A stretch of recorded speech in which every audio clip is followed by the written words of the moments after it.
Bhálum sa tosínis le Rannpháirtíocht. Bhfuil is agaí Gugalaí Gug? Wa deartha muid faoi ghoa, mar sin mór a bhfuil teadóla said bí géisteacht an chéadheamh agus teiristeach agus torcúnachum ar a deiridh. Bhfuil muid ré. Gugalaí Gug, Mo Chircín Dubh. Sín sí síos agus berin sí óbh. Óbhané, óbhaneo, Gugalaí Gug, Mo Chircín Dubh. Bhfuil si bhréití an deiridh. Gugalaí Gug, Mo Chircín Dubh. Sín sí síos agus berin sí óbh.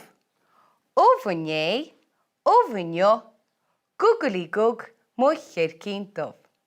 Nes, tá scéalaí beag amsa riomh sin neamh gus bhálum an scéal sin i léamh, ach ní faoin Chircín Dubh atá an scéal seo, ach faoin Chircín Rua. Agus má tá muid déanana chur síos ar a gá grúige nó ar gá ainmhí, déireann muid rua seachas deiridh nó óráiste. Agus tá leabhar seo an Chircín Rua ansin seo, agus osclaim muid an leabhar.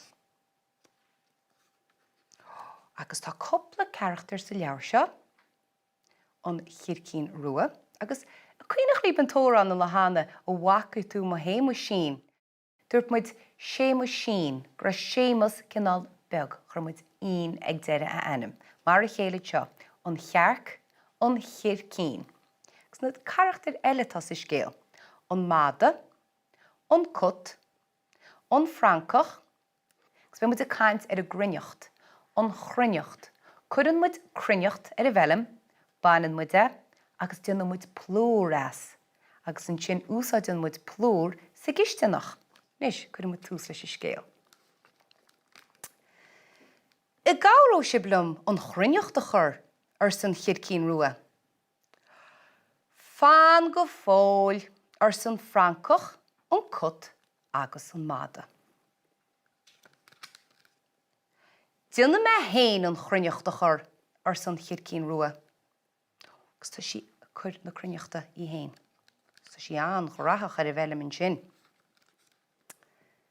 An gabhró sé blum an chrinneocht a bhaint ar san Chircín Rua. Fan go fóil ar sa an francach, an cut agus an máda. Ní sé a torp mór an cún a chuir be bhfuil.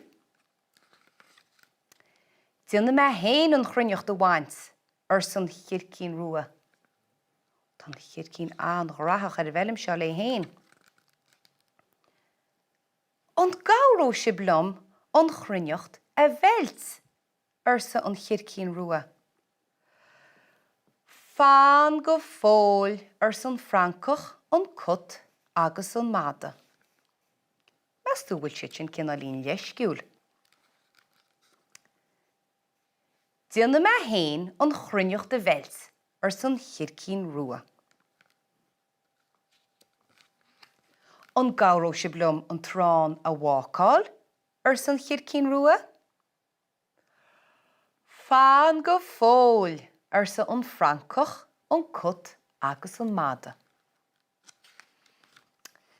Déanna me héin an trán a focail ar san Chircín Rua.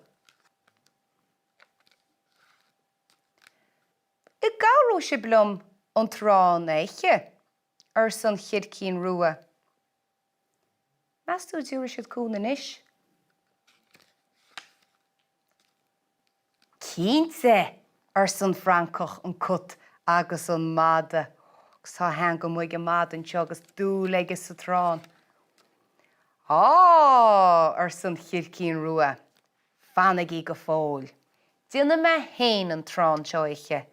Gach puchte. Agus dí sin trán dalpa sí sir an trán sin. Snírág sí blúdaí ní héin acab. Mas tú an ceart aice an trán éiche ar fad le héin. Sílim sa go rá. Rád is be seanach go le riamh, an té nach gorann san nearach ní bhaine sé sa bhóbhar. Ní orna na hanahí sin éon obair, mar sin níl siad a fáil tora na haibre, níl siad a fáil éon rán.